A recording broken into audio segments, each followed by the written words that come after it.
Again, it's my pleasure. Jeff Glover, lots that we need to learn from you.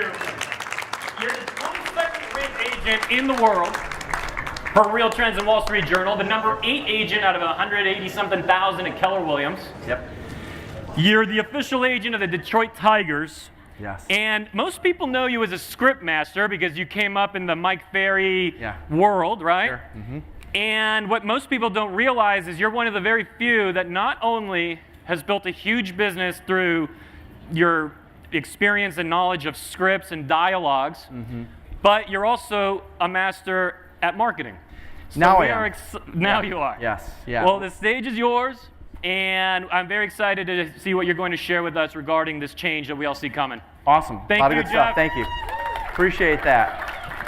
So a couple different things I'm going to share with you in the 45 or so minutes that I have. I've broken up my talk essentially into 2 parts.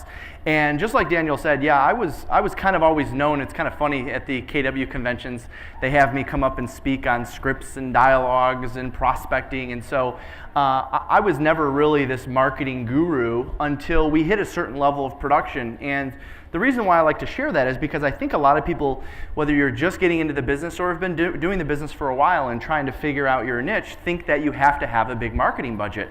I will tell you, and Dan, I'm not even sure if you know this, but I didn't spend a single dollar on advertising until we were closing 250 transactions a year. So no Zillow, no radio, no billboards, no internet. I mean, it was the pounding the pavement, pounding the phones, going door to door and seeing people face to face. And during those years, I was closing 130 of those 200 plus transactions myself personally. And I should probably say this because a lot of times people think somebody gets up on stage, oh, they're doing 1,000 deals, they must have a big team and so forth. And you're absolutely right. We've got a team of 25 salespeople writing about 850 transactions a year.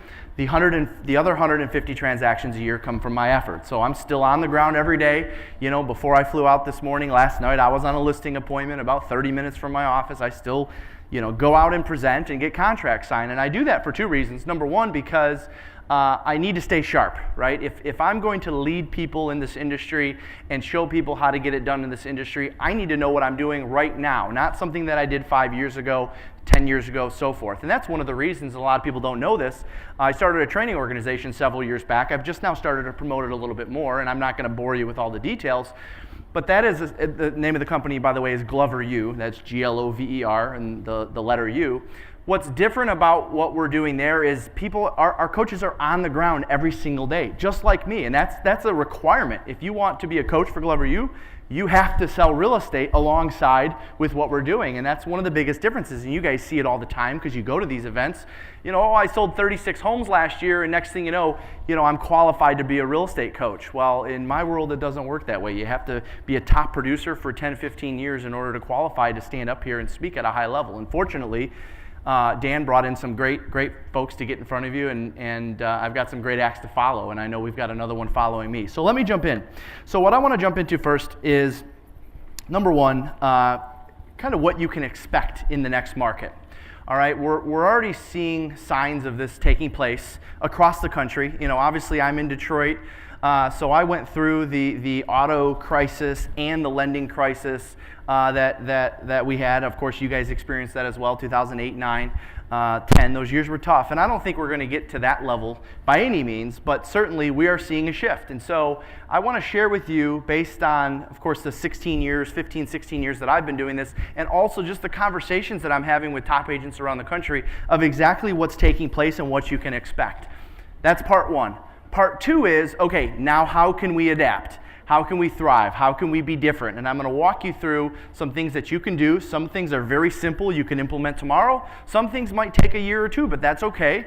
As long as you plan on being around for a while, God willing, you've got the time to do it. So first of all, let me share with you what you can expect in the next market we're walking into.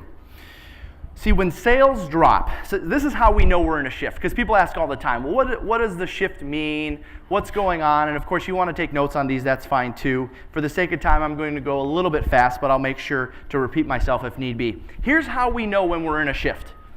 When sales start to decline, yet the amount of agents in the business still increases.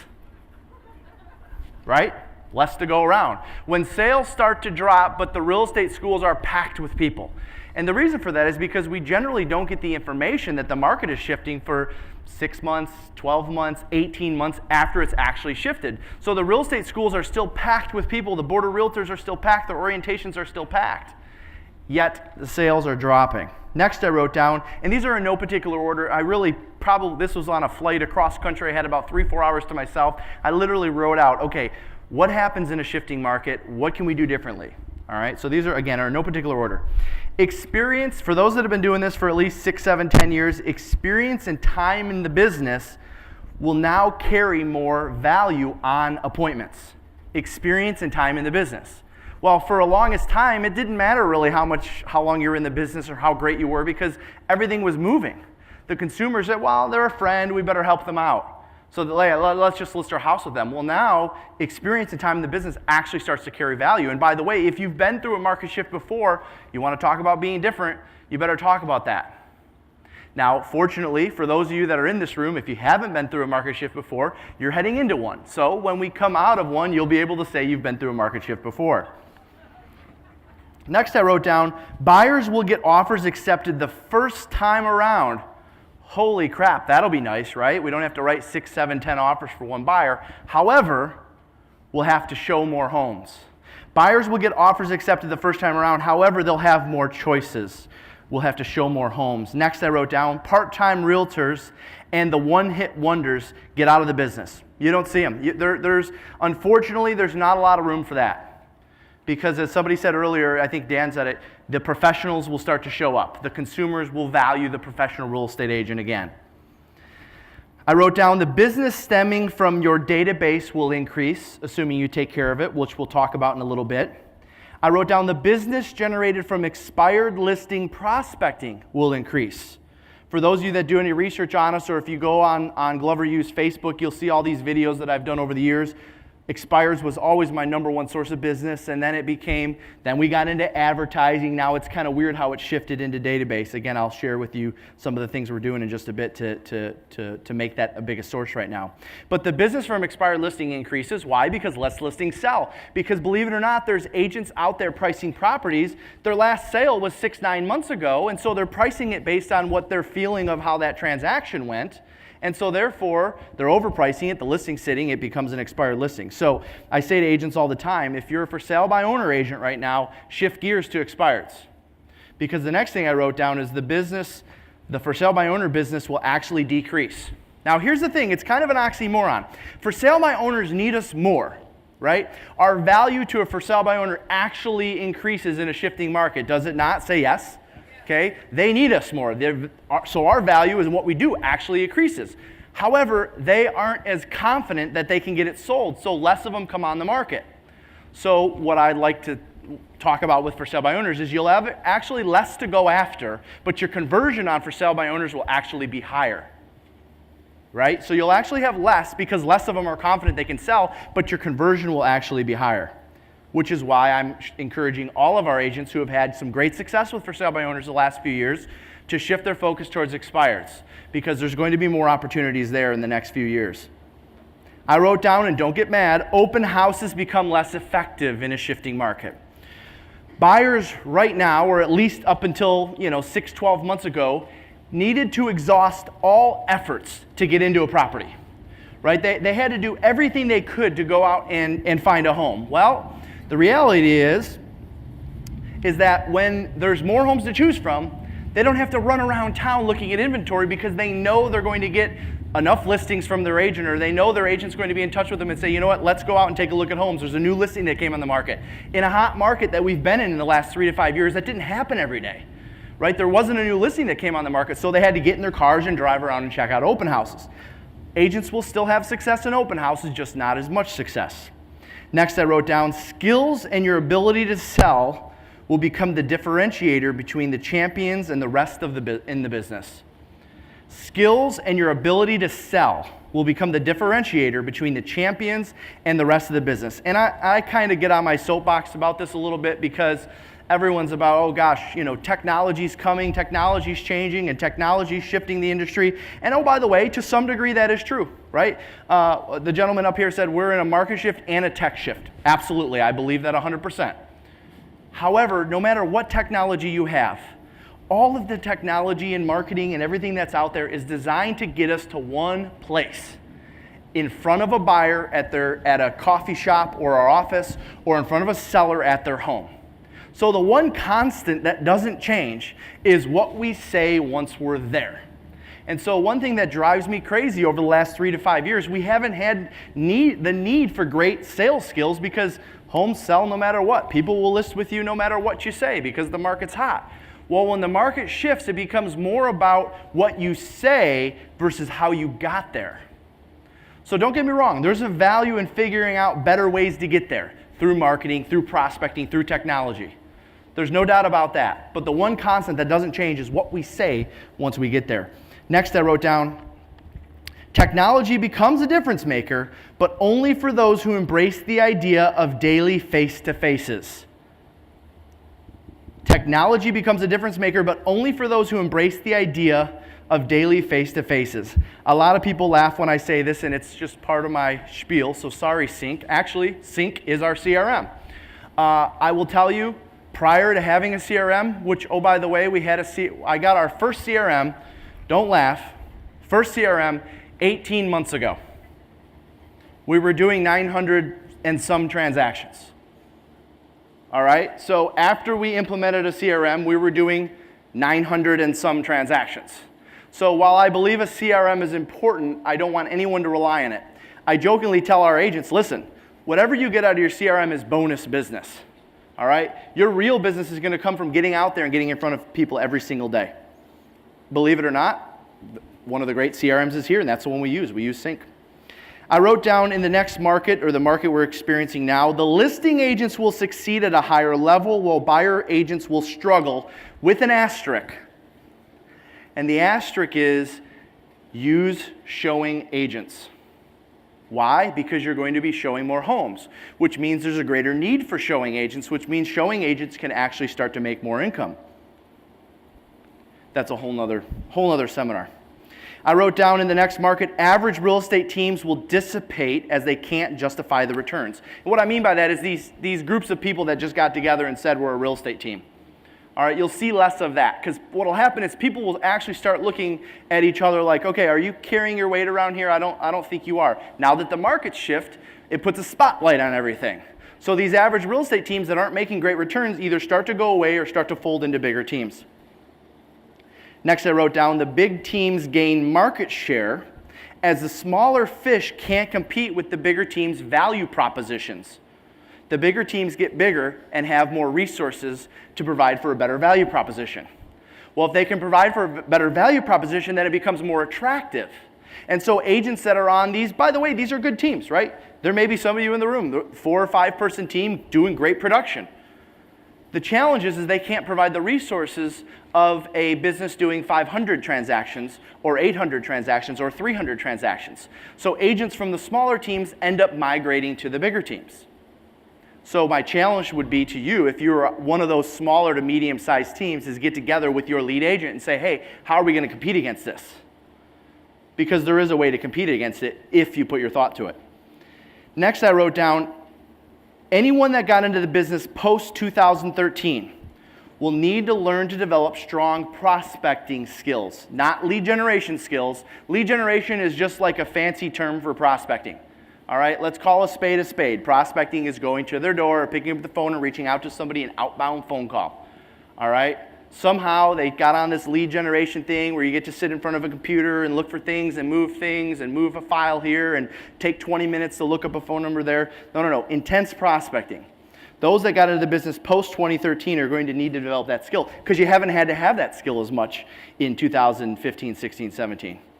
Next, I wrote down general advertising calls decrease. So you must find another niche to succeed. Every market shift through the years, and prior to being in the business 16 years ago, I paid attention to people that were in the business and succeeding. Every market shift, the advertising calls start to drop. So I'm a little concerned about that because about 1/3 of our business comes from advertising.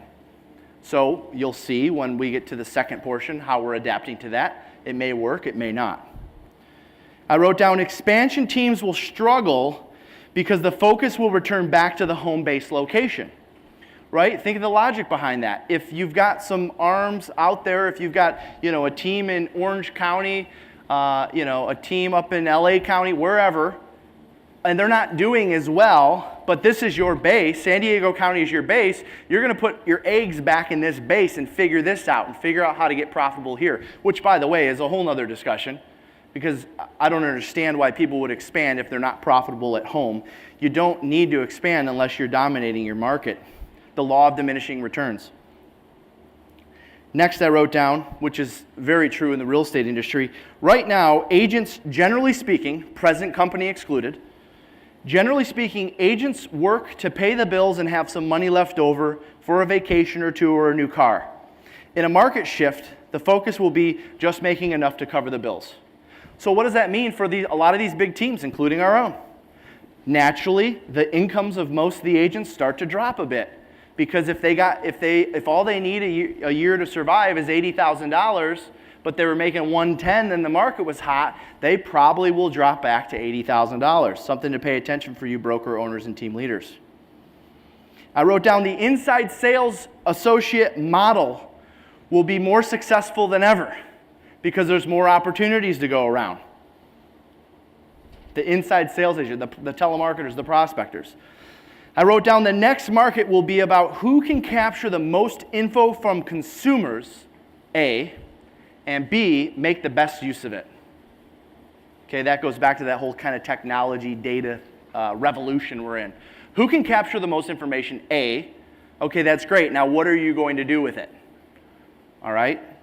I'm going to show you in a moment something that we came up with that we think could work. It may or may not, but it's just an example of sitting down and thinking, all right, how could I capture information and how could I make the best use of it? And I'll show you in a moment. I wrote down, larger companies will succeed while mom and pop shops will fall behind. One word, resources. The larger the company, the more agents, the more resources they'll have. Offices will reduce square footage to save money, which means more agents and less space. At-home agents will increase. However, if they're not connected in some way, they will struggle. Now, that connection could be digital. All right, it could be coming to stuff like this. But the amount of square footage of most real estate offices is going to shrink. You're already starting to see it. Some of them are going away entirely. So how are you going to stay connected if one day your broker, owner, manager says, hey, we're downsizing the space, or hey, we don't have space anymore. Here's our plan to keep you connected. If you're connected, you'll be fine. If you're not connected, if you're an at-home agent that is not truly connected with the company or the brokerage, you'll struggle in the next market. I wrote down, the agent that talks to and gets in front of their database the most will win. The agent that thinks the CRM will solve all their issues will struggle. The agent that becomes more passionate about being a salesperson will succeed. The agent that believes they're a consultant or a realtor and not a salesperson will struggle. Previewing properties and pre-qualifying sellers becomes necessary again. And the value of the real estate agent will increase. I wrote down the cost of buyer leads will drop because there's less agents to afford them. That's a good thing for those of you that can afford the buyer leads still. This is an interesting one. The need for real estate training increases, yet the ability to afford it decreases in the next market. And then finally, taking care of your best clients becomes more important than ever. So I want to shift gears a little bit and get into, especially because we're talking about, okay, so how can I be different? All right, so taking all of that into consideration, I wrote a plan. It's got 6 or 7 steps, if you will, of how you can be different in the next market. And quite honestly, this is my plan. So it's not like, hey, hypothetical, I think you could do this. This is what I'm doing to be different in the market we're in today and the market we're going into. So I wrote down difference maker number 1. There is 7 of them. Now number 1's a little longer because there's actually 7 steps in number 1, all right? And if you know me enough by now, you know that I'm very passionate about this first point. I wrote down difference maker number 1. If you want to be different in the next market and thrive in the next market, not just make it through, embrace being a strong salesperson and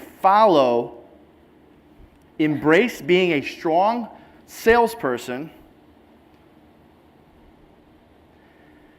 and follow the next 7 steps, which are different from the 7 I'm going to give you. It's like 7 plus 7. It's like 14, okay? Embrace being a strong salesperson. I'm from Detroit, we're not that smart. Although I will say, I'm going to take this opportunity because I always get picked on. Oh, Detroit, you must be a Lions fan. Okay, well, listen, I know we've never won a Super Bowl, and, well, you guys once had a team that won a Super Bowl, but so I finally get to pick on another city. All right, so here's the 7 steps within point number 1. So what I want you to do is put a plan together for each one of these. And I'll tell you, these 7 steps, I could probably talk all day on just these 7. So I'm going to go through these 7 really quick and then get into difference maker number 2, number 3, because there's some cool videos and some neat stuff I want to show you. So I want you to put a plan together for these next 7 items. Number 1, everyone in this room, whether you're a buyer's agent, a listing agent, running a team, leading a team, whatever, needs to go back and redefine and recreate their current daily schedule. You leave here tonight, tomorrow, whenever it sinks in, go back and redefine, recreate your current daily schedule. And I always tell agents, create a workable schedule. Not one that is like, well, this is what the book says I should do. One that's going to work for you, your obligations, for your family. Create a workable schedule, which is essentially from the time you get up until the time you retire. And I've said all the time, you have a clock in and a clock out mentality. If you want to be effective throughout the day, you have to have this mentality that I'm clocking in at this time and I'm clocking out at that time. Perfect example of this for myself is on Saturdays. So there was a time for probably 10 years straight where I worked pretty much every Saturday unless I was out of town or it was a holiday. And I would work 9 until 2 or 3 o'clock on Saturday.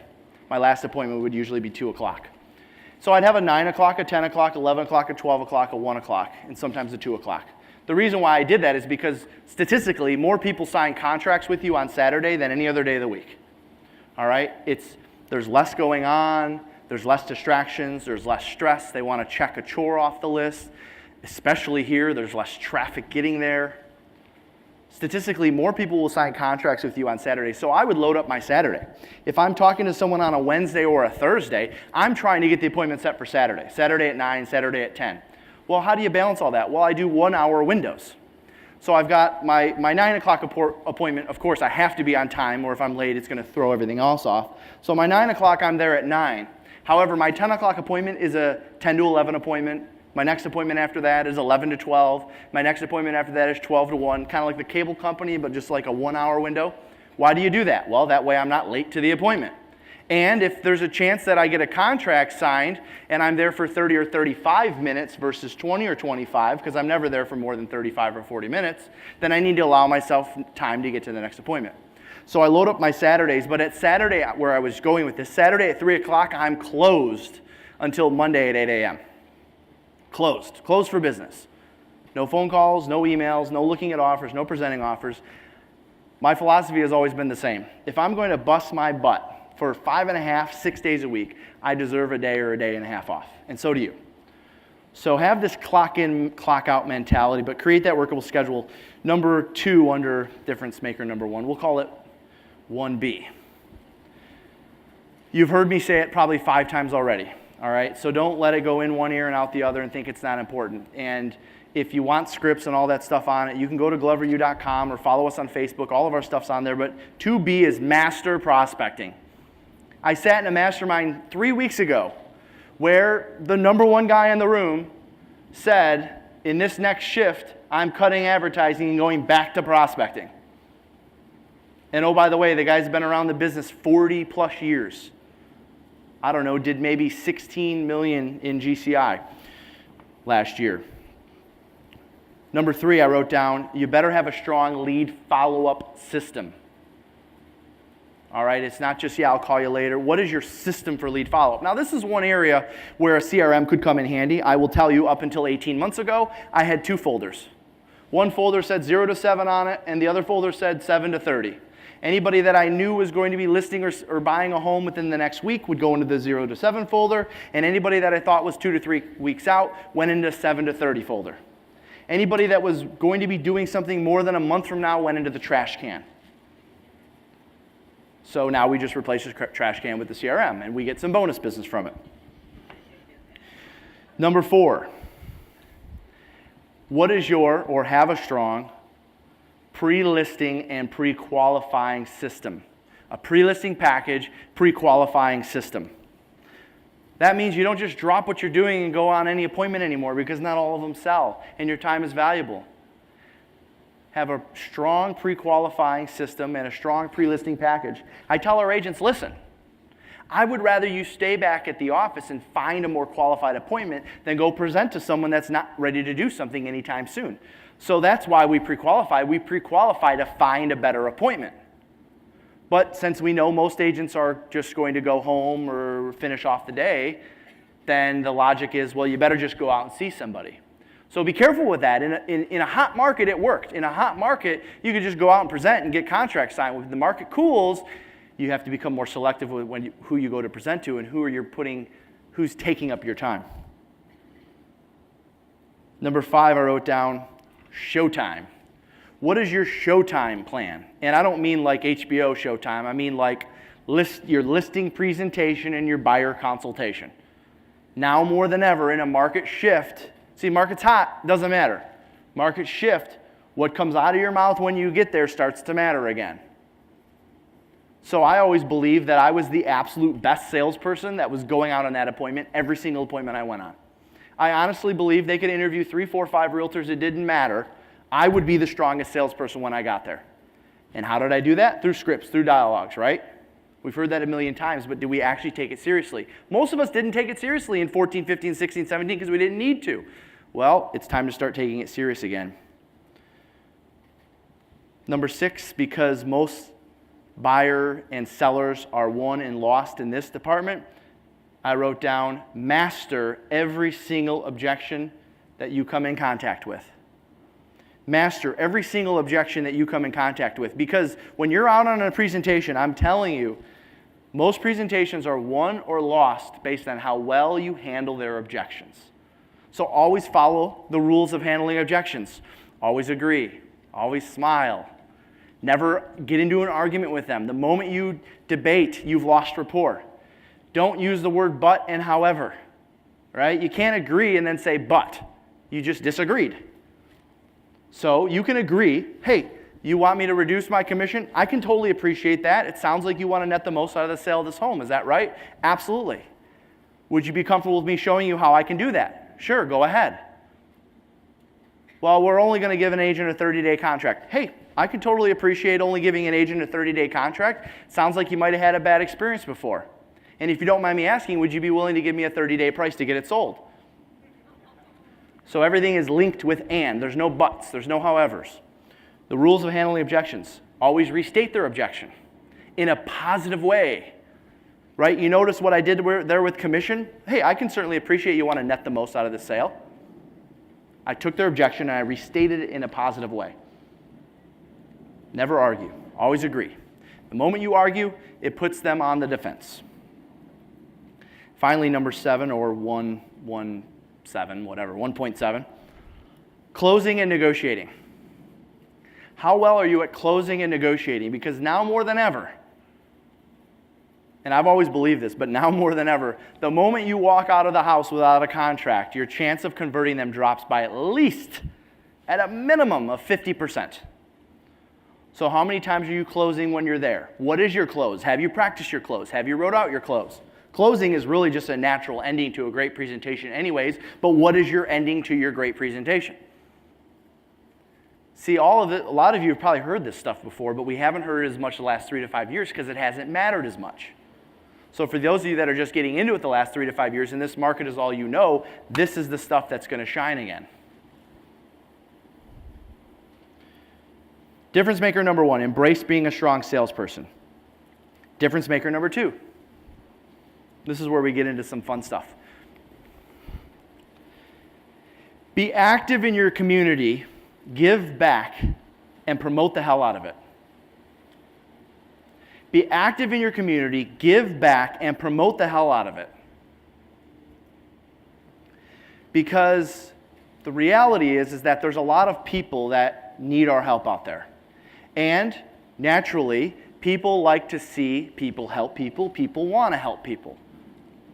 So you will get more recognition, you will get more PR, you will get more satisfaction, if you will, from the community by actually making a conscious effort to give back. So how do you make a conscious effort to give back? Well, of course, the pinnacle of doing that is starting a 501c3, which for, $500 or $1,000 and a good attorney and a couple board members that want to volunteer their time and a mission statement of what you're going to do, you can do that. And so we've started to do that in our community, and it's getting a lot of attention.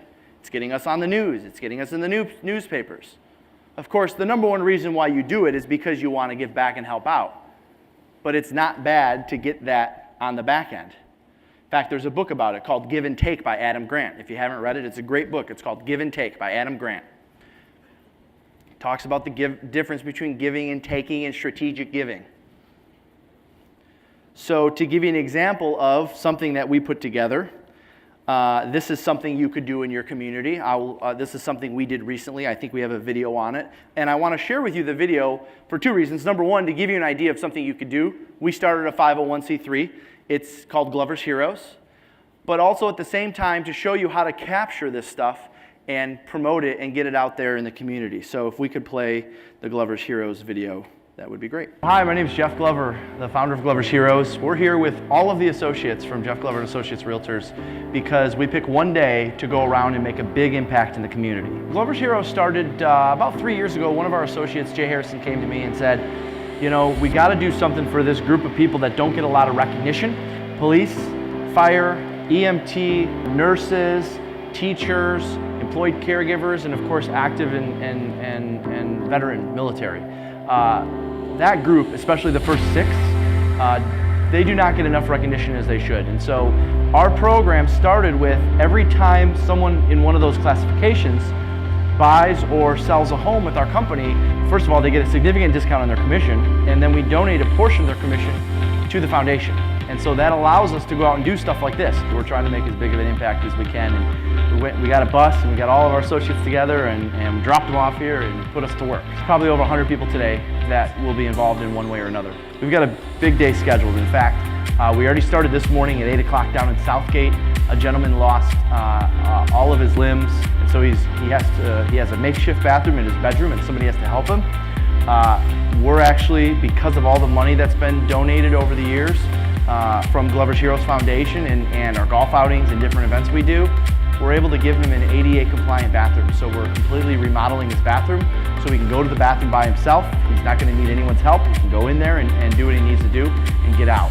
Speaking of support, there's a change coming to your home today. Yes. Before we speak with Jeff, what does this mean to you and what's going to be happening? Well, it means the world to me, really. There's no bigger goal or priority for me. I talk about independence. There's no bigger goal or priority for me than being independent in the bathroom.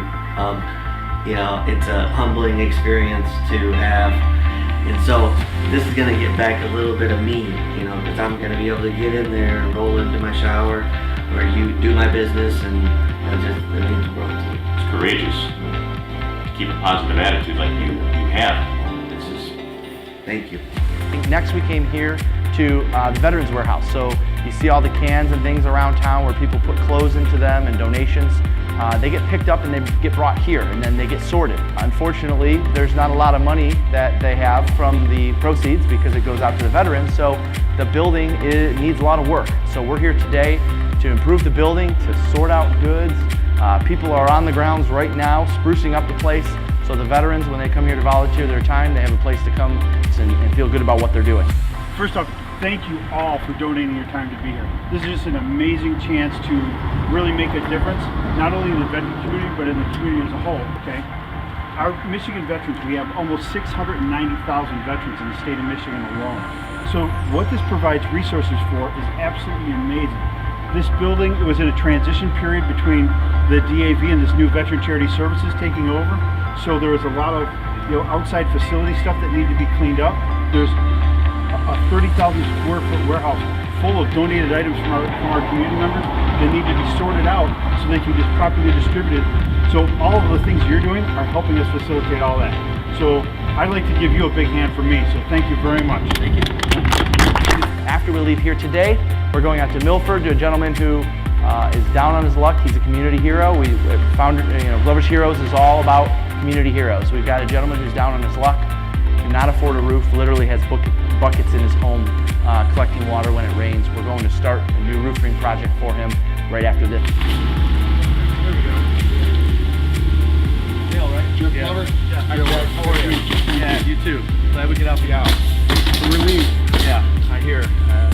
We looked through all of the applications and we appreciate your service to Milford Fire, right? Yes. Well, good. I'm glad we can help you out. You mind if we take a look inside? No, come on in. All right. Leaks up in here, you see the warped wood, I've Oh, taken wow. that down 2 or 3 times, tried to fix them. Yeah. Skylights were leaking, so I got, They're replacing skylights, right? yeah. What were you just had buckets out or? Yeah, I had to put buckets out, Yeah. or get up there if I knew a storm was coming, I'd cover them with tarp. Yeah. Up and down off the roof all the time. No, you shouldn't have to do that. Nope, I get it. Well, we have a golf outing on Monday. So we Okay. do a golf outing every year, and the money we raised last year went into a pool and went towards stuff that we're doing today. And this is Okay. one of the 4 projects we're doing today. Well, thank you. Thanks for allowing us Thanks to for your be a part help of this. and thanks for your contribution. Yeah, like I said, it's not just me, it's our associates, our clients, a lot of people put their money in to make stuff like this happen. So, thank you. Tell everybody back at your office, thank you too. I will. Oh yeah, we will. Yeah, we'll get Especially you. this guy, Don. Yeah, Don's the man. And then finally, we're driving across the state over to West Michigan, to Jenison. Same thing, a former hero, also fell upon hard times and needs a lot of work done around our house, so we're going to be doing some work around our house later today. I just want to thank all of you that you've contributed your time and energy so that this can happen. I'm looking at all these people here that because of their sales have given the money so that it can happen. Today, I feel so blessed. All these people are showing up at my house willing to work on this. They're using paint and power washers and taking down my shutters and doing an awful lot, and I just can't thank them enough. There's no way I could do this myself. So thank you all for doing this. Thank you to Jeff for making it possible for all of you to be able to contribute. It's wonderful. We're so excited that we were able to come out and do this, and seriously, if it weren't for the events and stuff that we put on to raise money, we would have never been able to make it happen. So it's not about us, it's about our associates and about you guys that come out and do this stuff with us, that give us the funds to come out and do these things for people like Sharon. So thank you, Sharon, for your service, and you are a hero in our mind, and that's why we're here. So thank you. Thank you, Jeff. I want to thank you guys for coming out to support Glover's Heroes. You can obviously see the work that it's done. I hope you had an awesome time on the golf course today. And always remember, the Monday before Labor Day is the Glover's Heroes outing. We'll see you next year. So that's the video we obviously played at our golf outing. Thank you. Yep. And actually, when you do good in the community, a lot of the stuff, first of all the materials, supplies, and all that stuff that you saw was all donated. Okay, the videographer donated. All right, so that's one thing. When you make the decision that you're going to consciously give back, you'll start to attract people that want to help and be a part of it as well. And so again, I made the example of starting a 501c3. You don't have to go to that pinnacle. You can just pick one charity or one group or one thing to do every single year and put all your energy into it and get people to rally around you, and it'll make a big statement in your community. And of course, it'll satisfy the need to give back, which of course we should all be doing as well. So that was difference maker number 2, be active in your community, give back, and promote the hell of it. Difference maker number 3 is treat your database like a gold mine through client events. So I was mentioning that for us, for a long time, sphere of influence and past client business was never really a strong source of business, right? It started off with expireds and FSBOs, because that's all I knew how to do was prospect. And then once we were up over a couple hundred transactions, I started doing some advertising, which you'll see, we'll play one of the advertising spots when I talk about one of the difference makers. And then it got into sphere of influence, past clients database. What did we do there? Well, I follow a simple formula. And you want to write it down. It's very fast and not very complicated, all right? It's 4 pieces of mail, 2 phone calls, and 1 big client event. That's it. Now there's probably a million different formulas out there, and I'm sure they're all just as successful, and probably a lot of them are more successful. But we're doing about 350 transactions a year from the database from that formula, all right? And by the way, the other stuff you do, the community events and so forth, it all plays into that as well, because, oh, by the way, you better believe we sent out a message to our database telling them about what we were doing, and do you want to get involved, and do you want to volunteer, do you want to put our shirt on and help us out? And we had people from our database come down and help us out. So you can tie those 2 things together as well. So once a year we do a big client appreciation party, and I was talking in the back to the gal that's the Padres Realtor, and I'm not sure whether she does this or not. We had a lot to talk about. We didn't get to this part. But if you're going to put a client event on, put it together based on something that people can rally around, all right? You all have different levels of amount of people in your database. What are the majority of the people in your database? What interests them? What is your sphere of influence? What do you guys do? Chances are your sphere of influence and your past clients are very similar to you. So this is a lot shorter, probably a 60-second video of our annual event. So if you want to go to the next one showing our annual event, I wrote down, treat your database like gold.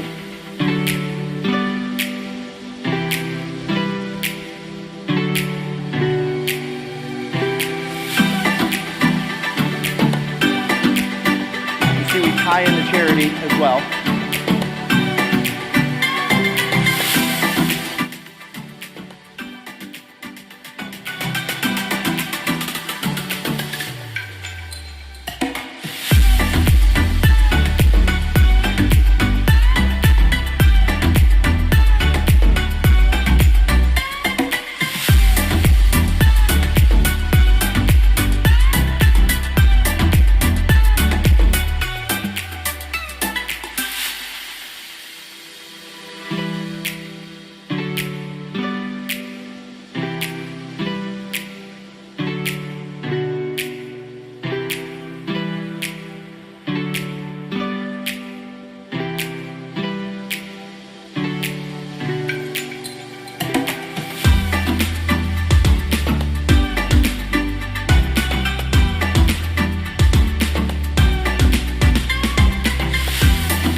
Next, I wrote down difference maker number 4 is to develop a culture of learning, growing, making money, and having fun within your organization.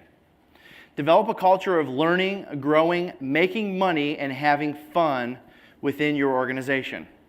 We hear all the time, oh, we've got culture. Yeah, we have some fun. All right. Okay, what does it look like? What is your mission statement?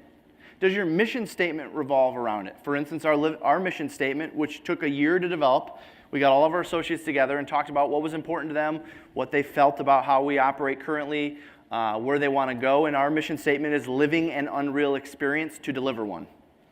Living an unreal experience to deliver one, which means that while you're at work, while you're at home, while you're with your family, while you're with your kids, while you're with your clients, you're living an unreal experience on this earth, which means that you're more likely to deliver one. And so we rallied around that mission statement, all right, got everyone together, and probably for about $500 hired a videographer to put this next piece together, which we blasted out to the real estate agent. And this is, quite frankly, how we built JGA, through stuff like this. So if you want to cue the next one, and stop the video at like a minute 50, so we don't have to watch the whole thing.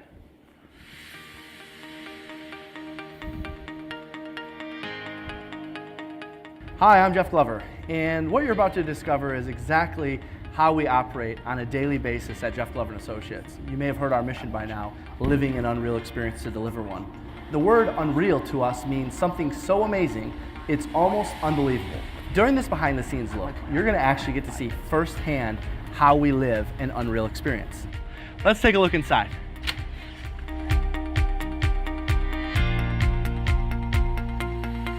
I think the biggest thing is not only are we able to have fun, but we're also able to be productive.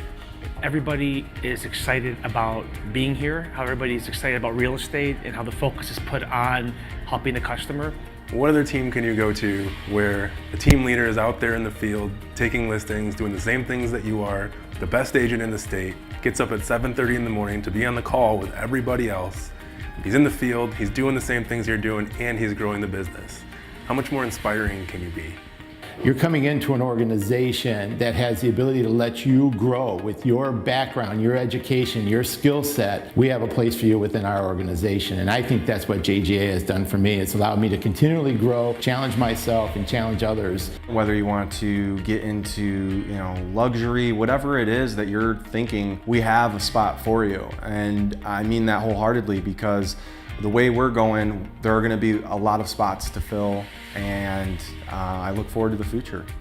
I think it's the amount of swagger that we have as a team, the reputation that we have and the culture that we have, the amount of training and opportunities that are given with regard to all the different types of real estate that you get exposure to in a company like this. So we're going to fast forward just so we can get through on time.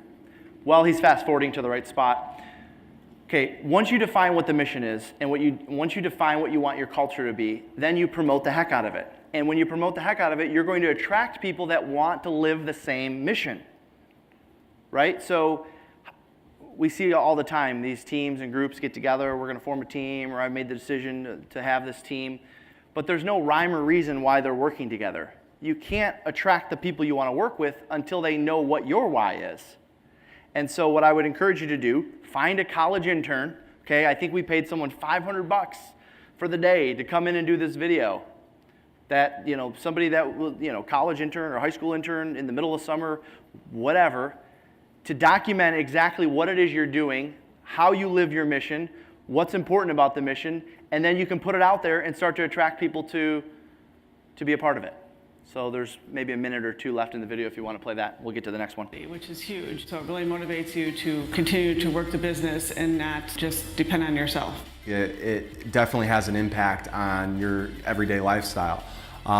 In terms of, who you surround yourself around definitely, creates value, at least in my eyes. So the people are exactly why I like working at JGA. I love the work atmosphere at JGA. It's so upbeat, productive, positive, fun, and you create coworkers that turn into family. How could you not enjoy working here? Because we're so close, you're in an automatic family, in an automatic team. If you need someone to cover a showing for you or go to a closing for you, or if you're busy and you don't even know what to do in this one situation that you've never experienced before, there's 10 people to ask right next door. There's always someone on the team to have your back, and whether it's Jeff or one of the other agents, we're just always there for each other.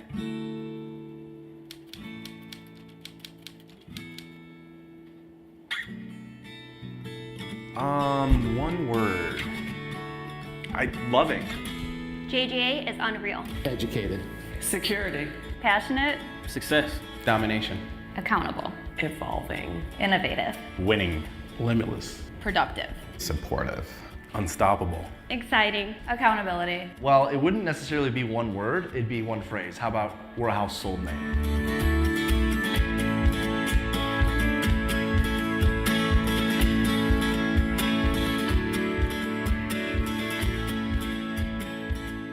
So that's an example of a recruiting video that we put together one summer. Again, had somebody come in and just interview our associates. They didn't have scripts. It was just, hey, what do you like about working here? And they put that whole thing together.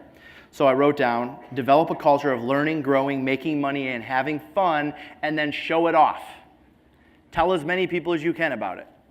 Because as many people as possible that know what your mission is, that's who you're going to attract to work with you, as long as they're in alignment with that same mission. The next one, difference maker number 5, is an interesting one because it's not even really out yet. It's literally like days away from being released. And I wrote down, and I'll show you what it is in a second, going back to who's going to win in the next market, come up with a way to get people to opt in, A, and B, keep them coming back. So I don't have all the answers. I'm going to show you one that I just came up with over the last 18 months that we are like 99% complete on. And I'll give you a couple ideas for some others, but come up with a way to get people to opt in. Means come up with a way to get people to volunteer their information. And number 2, make sure they keep coming back. Provide them with enough value so they come back. And I think I've solved that at least for us personally, and I'll show you how if you want to cue the next video. Learning the value of your home can be a hassle.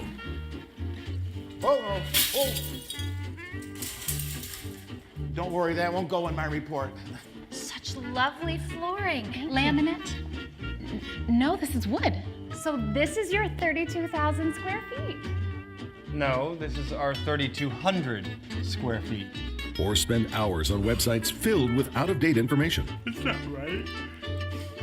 Did you see this stuff? Did you see the estimate here? Just go to bed already. Now there's an easy way to get the value of your home in seconds. Introducing YouPraise. You point, you click, YouPraise. With YouPraise, you choose. Simply enter the address of your home for a starting estimate, or upload pictures and list your updates to get your home's real value. You can even get a confidential certified YouPraisal. It's just that easy. Save time, save money. Appraise with YouPraise. You point, you click, YouPraise. So that is our way, once we start advertising that in Metro Detroit, which actually it's a nationwide product, it will be at some point.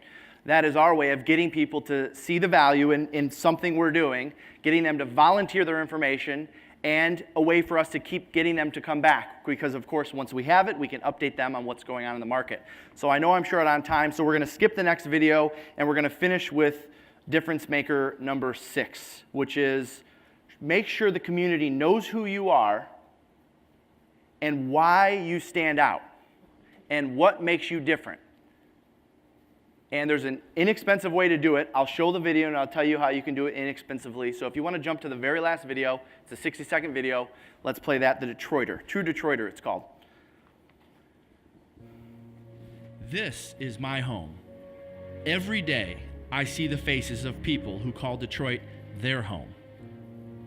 We are one community and we're in this together.